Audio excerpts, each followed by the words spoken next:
Berkeley campus. And I'm working together with all these people. You see the nice tags for the Astronomy on Tap Paris. And we're really excited to bring our first event to you tonight. So what is Astronomy on Tap?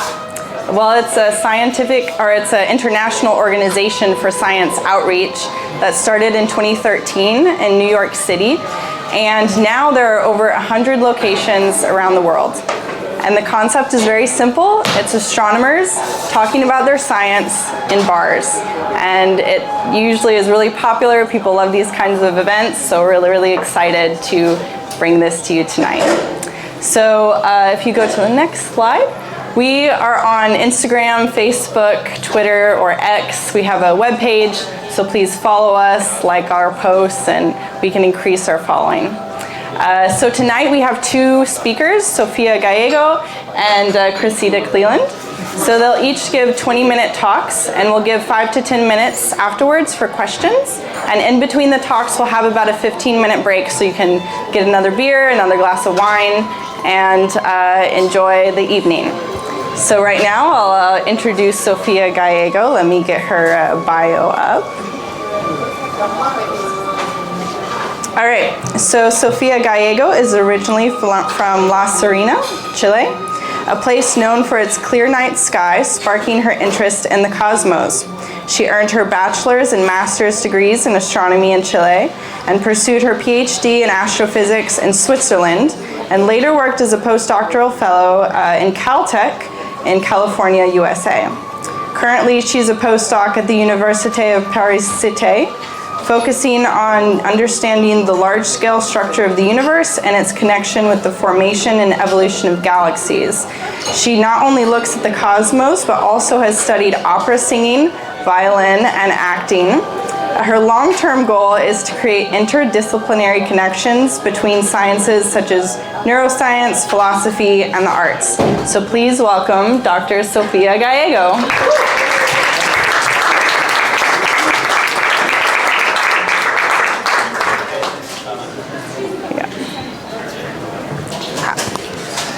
Hey, hey. Wow, thank you very much for coming. I'm so excited to see so many people here to the first of these events. I hope that by the end of this talk, you have like a better understanding of what is the large-scale structure of the universe, why do we call it the cosmic web, and why does it look actually like a spider web at large scale. And let's see if the presenter works. If not, I will need somebody to change my slides. Okay. It doesn't work. Yeah. Okay. So, as Rachel mentioned in my bio, I come originally from Chile, and I've been traveling all around. So the story of the large-scale structure of the universe started in the last place I was living in Pasadena, California. So I took, change the slide, a 46-minute ride from my place to Mount Wilson Observatory. And as you can see in this picture, I was very excited because if you change again, in that observatory, in that particular telescope, about 100 years ago, there was a guy called Edwin Hubble. And this observatory was the largest in the world at the time. So this guy was studying the universe, you know, and actually if you go again, he realized that there's fuzzy things that were in the sky were actually galaxies, were things much, much more farther away than we thought. So he, as a good scientist, what he wanted to do is to study the properties of these galaxies. So he started to plot and plot, click, click, click, click, click, click. So he trying to, yes, stop there. So he took a measurement of how far away these galaxies were from us. And not only that, he also measured the velocity of the galaxies, if they were moving close to us or farther away from us. I don't know if you can notice here this in the plot. What is happening? Why there's like a line there? You know, you see, there's a very, very tight correlation between distance from the galaxies to us and their velocity. The farther away they move from us, the faster they move away from us. The farther away they are, the faster they move. So I know there are astronomers in the room and they know the answer, but maybe somebody in the audience knows what this means. Somebody wants to guess? Yes? Yes? Somebody's like doing this? Yes! So the universe is expanding, and if you do it again, this is a blowing mind realization for me and for all astronomers in the world. Really, for me, this is one of the most spectacular results and discoveries in modern astronomy. So please go to the next slide. Okay, so for this, I will need 2 people from the audience, if you want to come, because I want to explain something. Somebody is brave enough? If not, I will use astronomers. Okay? Historian, please. Yes. Thank you. Okay. So, yeah, you hold the earth. I hold it. Okay, you hold this galaxy with your hand. Okay, no, the yellow one. Okay. So, we are there in the earth, in the right-hand side of Divna. Okay? And these are 3 galaxies. And you can also see it in the slides. Can you click? Yes. Okay, so one of the consequences, interesting consequences of an expanding universe is like if you have the same galaxy at different distances from you, the galaxy, meanwhile it's expanding, will look redder and redder the farther away it is from you. So these ones are supposed to be galaxies, okay? Bear with me. So yellow, orange, and red. The farther away, and that's why we call it redshift, the redder they look. And that is very interesting because we know that light takes about 300,000 kilometers per second to move. So the farther away we look, not only in distance, but in time.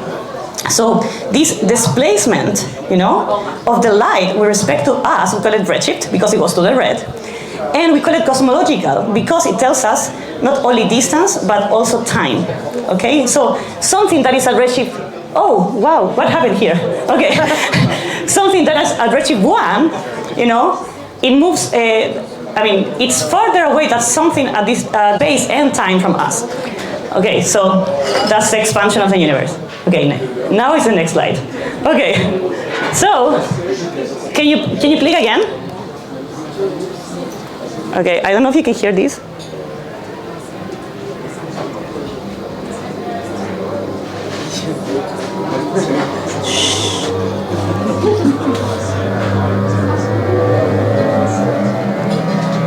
Okay, that is the sound of the cosmic microwave background.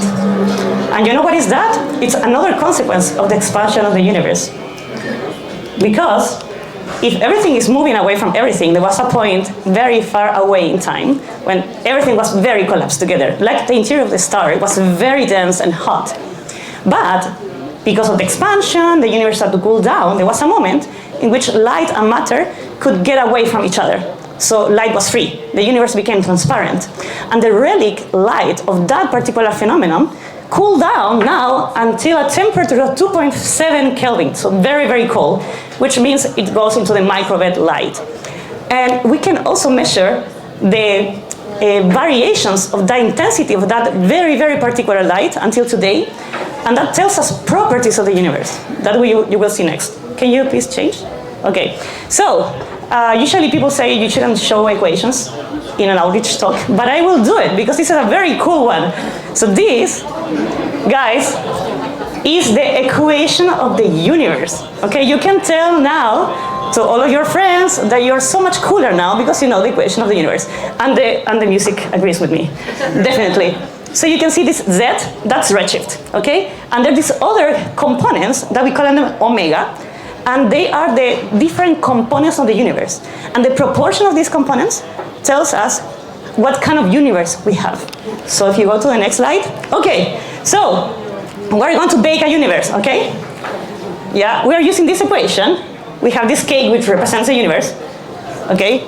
We have the first one, that is omega R, or radiation, which is an equivalent of the fire that lights the cake, when it's baking. The next one, it's omega matter. So that's dark matter, that's baryonic matter, the thing we're made of. Stars, gas, everything else. Then we have something very weird, like the curvature of the universe. And the only analogy you can use is like the shape of the pan in which you're baking the cake. Okay? And you have something else that it got hidden over there, which is called dark energy, that we really have no idea yet what it is. But in a way, it's like the yeast of the cake, because the more you put, the faster the universe expands.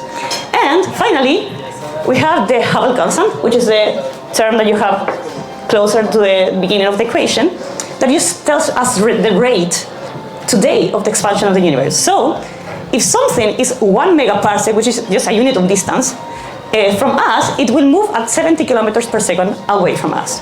Okay, that's what it tells us. Okay, so now we use this cosmic microwave background to measure the oscillations of this radiation, and we can see more or less like the relative quantities of this. So we know we have a lot of dark energy. Almost 70% of everything we know is dark energy. So the universe is really expanding, and not only expanding, but also expanding accelerated today. Then we have, from the rest, which is just the matter, we have dark matter, which is 80%, which is this like thing that we have no idea what it is. Doesn't interact with light, but it's everywhere. It's very spooky. And then 20% of that is just the regular matter that we're made of. But actually, regular matter, which is galaxies, dust and gas and stuff, galaxies themselves are just a very, very tiny part. So universe, the total matter, which is just a very tiny fraction of everything else, it's away from galaxies. Can you go to the next slide, please? It's not working? No, they are. Oh, yeah, and I forgot, the other two ingredients. So apparently, like the Earth is not flat, but the universe is, okay? And there's like very little radiation, okay? Wow, so dramatic. Okay, there's more equations here. So we take this, and we use the cosmic microwave background that I told you was from the beginning of time as initial conditions to simulate our universe. So we put all the ingredients in a computer, and we bake it, and we see how it looks like. So this, you know, as I told, time, redshift, this is a simulation of how the universe looks like once you put all the ingredients in. And basically, the final realization from these simulations, also from theory, is that matter is predicted to reside in a large filamentary structure, what we call the cosmic web. And the nodes of those filaments of this cosmic web are the places where we are the galaxies, where galaxies form, where galaxies evolve, when dust is created, where humans are created, okay? So, and we're just a tiny part of the whole universe. That's pretty cool, okay? So, when we point a telescope, for example, the James Webb Space Telescope, one of the latest, more coolest telescopes around, and we look at the universe, we see that we only see the galaxies. We don't see the filaments, you know? And we don't understand why, you know? I mean, these galaxies we thought were like universe islands. They're actually interconnected with this cosmic web, but we don't see them. The problem of why we don't see this large-scale structure is because it's mostly made out of gas, and this gas is not cold enough or dense enough to collapse and form galaxies. But it contains most of the matter of the universe. So, actually part of my PhD was trying to look for this filamentary structure. But I told them it's very, very faint. So if you go to the next slide, the first time we saw certain evidence of the cosmic web of these filaments was because of a dark forest, very spooky forest. We call it the Lyman alpha forest because you know that actually most of the universe, the matter that we know is made of a hydrogen, and cold hydrogen. And the hydrogen, you know, absorbs light, you know, and when the proton and the electron combine, they emit in a very, very particular light or wavelength that we call Lyman alpha, okay? Just remember with me, Lyman alpha, okay? Lyman alpha. Lyman alpha. Lyman alpha, okay. You will hear that a lot because most of my PhD was only thinking about that. There was no helium, there was no humans, no galaxies, nothing, only Lyman alpha, okay? So basically, if you have a very, very, very distant source in the universe, for example, a quasar, which is a galaxy which a very high, with a very supermassive black hole that emits a lot of radiation, when this light is traveling from far away towards us, it finds a forest.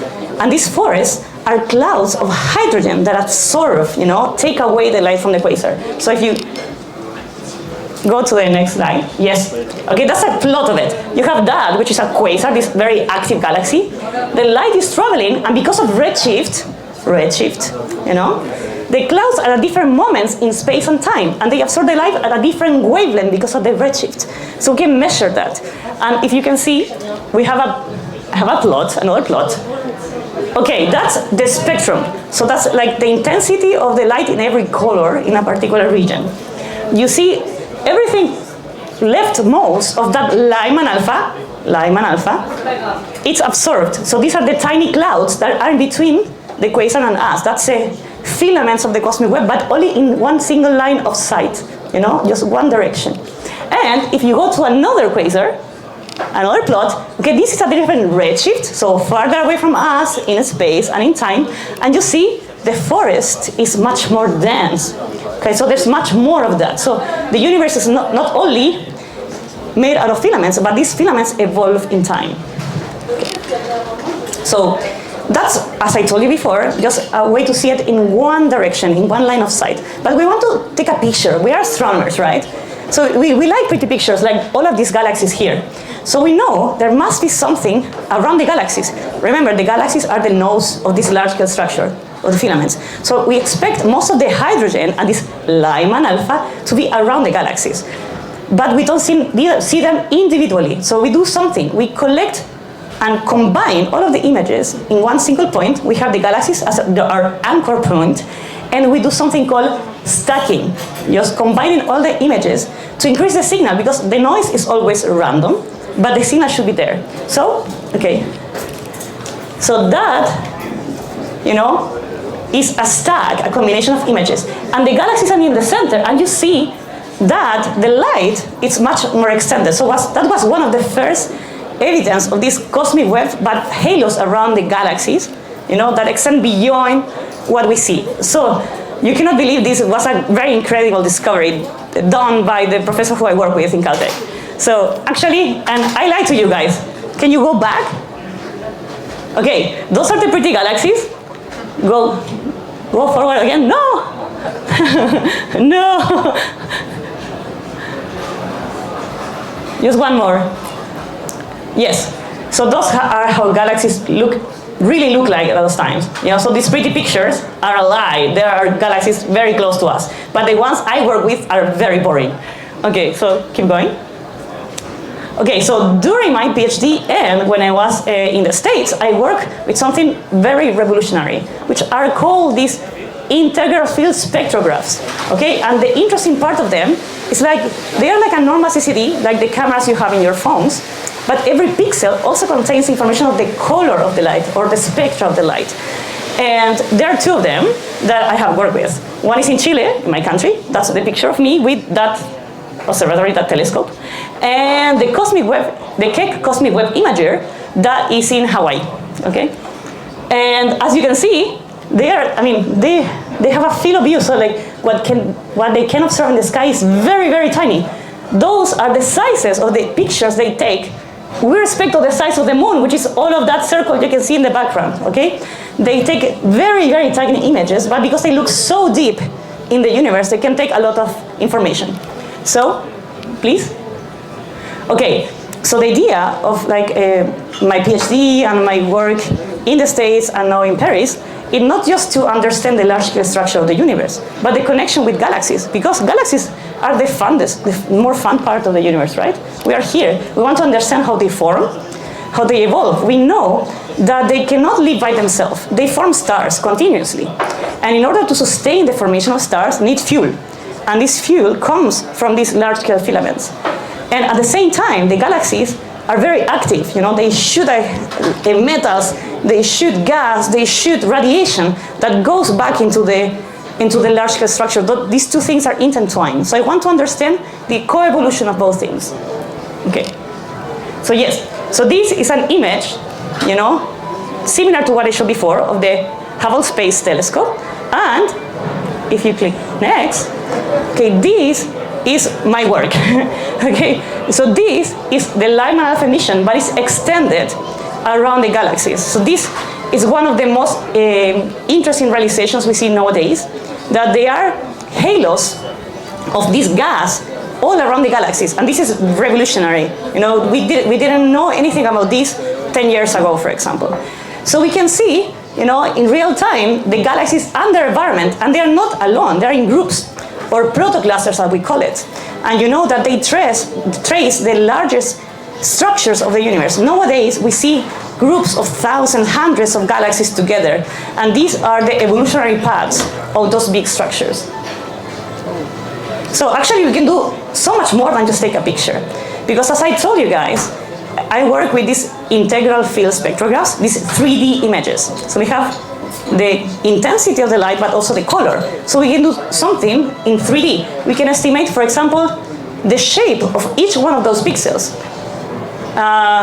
We can measure the intensity of the light, keep going, the total emission. So you measure like all the light that is there.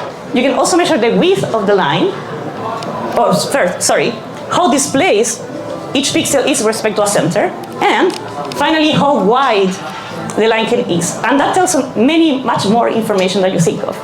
So if you go to the next slide, okay, so here you have things that are very, very new. So you have the moments, or Lyman alpha, in 3 dimensions.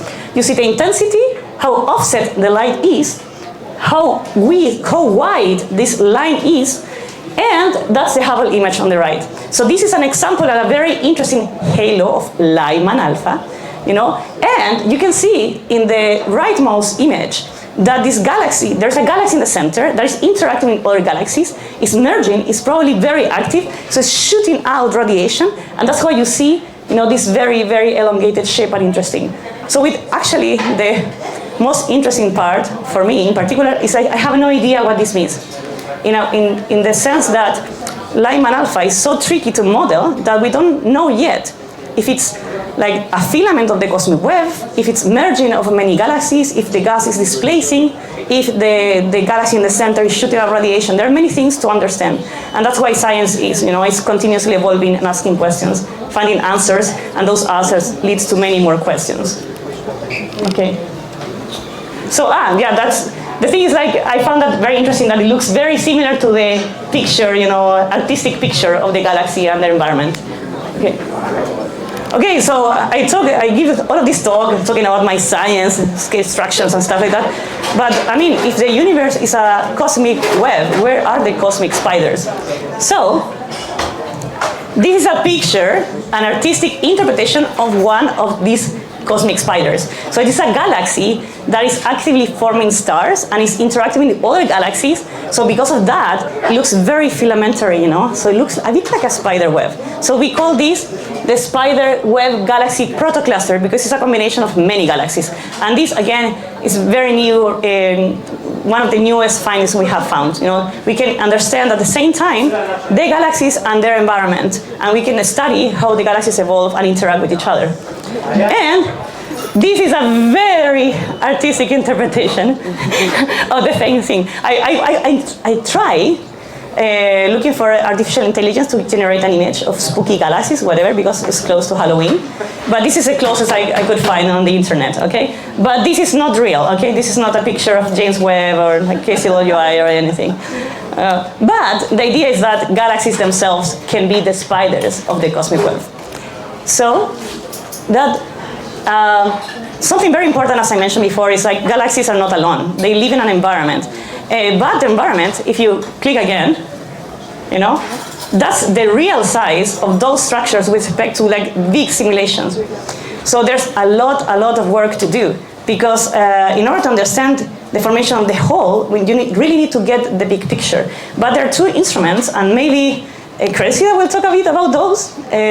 One of them is the Euclid satellite that was recently launched a few months ago that will measure, we'll try to understand what dark energy is, so keep an eye on that.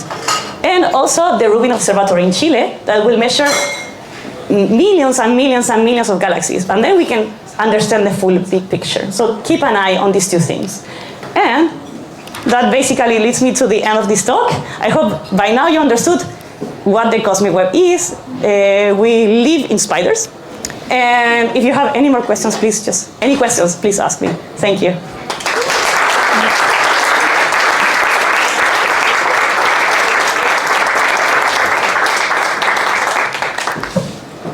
Okay, we have a second microphone. Let me turn it on and I'll pass it to you for the questions. Just a second. And cheers. Cheers. Oh, good. Hello. Hi. Hi. Yes, I hear you. Thanks for the talk. So just a disclaimer, I have no idea about any of this. No worries, no worries. I don't either. Yeah. I had two questions. Yes. First one was, so you took the curvature to be 0. Is that just for making it simple or Yeah, I mean, maybe I passed through too fast, but in principle, if you measure the cosmic microwave background, and also, I mean, there are many ways to measure it, but we can measure how the universe itself is curved, you know? So like, for example, locally, the space around us is a bit curved because we have the mass of the sun that, you know, black holes and things like that, they change the curvature of space-time. But this is like a very, very large scale. You know, we expect maybe the universe to be curved, but we didn't find evidence of that, you know? And if the universe was curved, some things will look different than they look now. Just that. Yeah. if you are expecting it to expand, would it be more like in a 3-dimensional thing, more like I mean, that's the interesting part. It's like there's an observable universe, you know? We can just measure what we can see. So we don't know if the universe is actually larger or what we can see. So maybe it's locally flat, but it's curved in a larger scale, but we don't know, you know? So this estimation is just to the things we can see. And up to now, we know that that is locally flat, yeah. And the second question was regarding the equation. Yes. So, like I don't know. For me, it's a bit difficult to understand that if we don't know about dark energy and dark matter, and so how are we able to even make equations out of it? We don't even know. So we don't know what they are, but we know how they affect us. Okay, so dark energy and dark matter are just names that we gave to things we don't understand. So the term dark, maybe it's proper for dark matter, but I don't know for dark energy. It's a bit weird. You know, dark energy can be many things. Can be actually just a term in an equation. Can also be like a particle that pushes things. It's like a negative pressure that pushes things away from us. So it makes the things expand accelerated. And dark matter, we know it has mass because we feel attracted to it. But we know that it doesn't interact with light because we cannot see it, you know? But yeah, we don't know what they are, but we know the effects, you know? Because, for example, the galaxies rotate at a certain speed, and without that matter, they will rotate very differently. So we know the effects of those things, even though we don't know what they are, yeah. Mm-hmm. Thank you.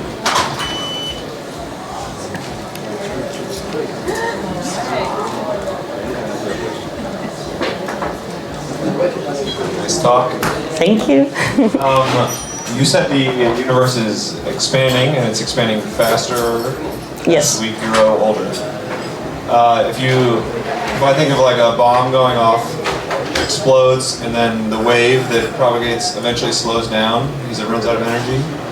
So why is it the opposite? And Because of dark energy. I mean, we don't know. And because we don't know, we call it dark energy. So in order to keep the explosion in a way, we need to add an extra term. So there's something, it's maybe a property of the universe, like the empty space itself has some kind of like negative pressure that pushes things away.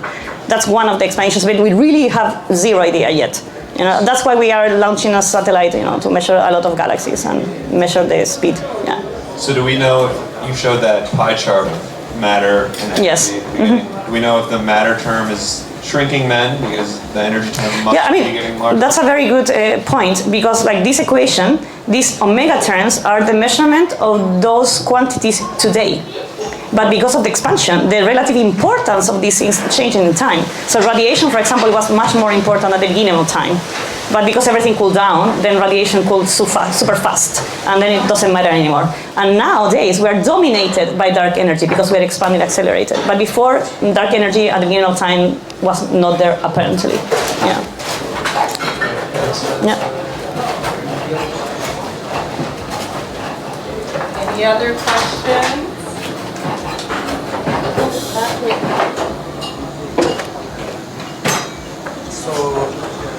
So you mentioned Euclid data. Yes. Can you use DESI data, for instance? Sorry again? Can you use DESI data?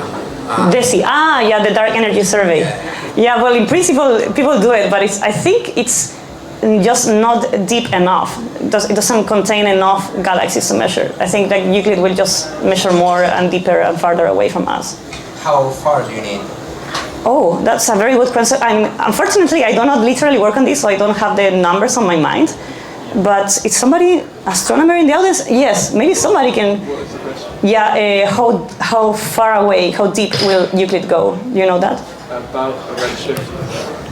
Like, it depends. Most of the things we'll look about are about a redshift of 2, but we will see objects at higher redshifts than that.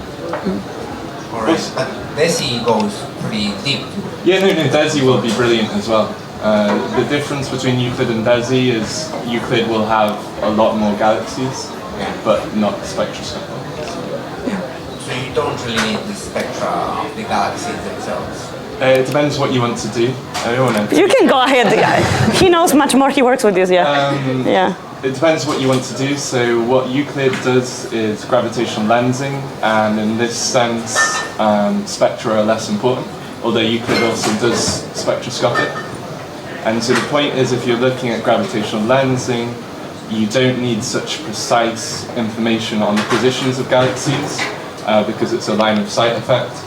Whereas DESI that wants to look at the kind of 3D distribution, it's very important to have good redshifts. No? Okay. And I guess people know what a gravitational lensing is. It's like a glass in the sky that is made out of matter. So matter bends the light. I told you guys of like the curvature of the universe, you know, or like black holes bend the light. You know, so a group of galaxies and the dark matter halo in which they live in bend the light around, and they really literally look like glasses, you know, like they're bending. That's why we call it gravitational lenses. Yeah, I hope that's clear enough. It'll come up a bit more. Oh yeah, she will mention it apparently. Okay, that's amazing. Yeah. All right, any more questions? Any last question? Or one more question? All right, let's thank Sofia again for the wonderful Thank you.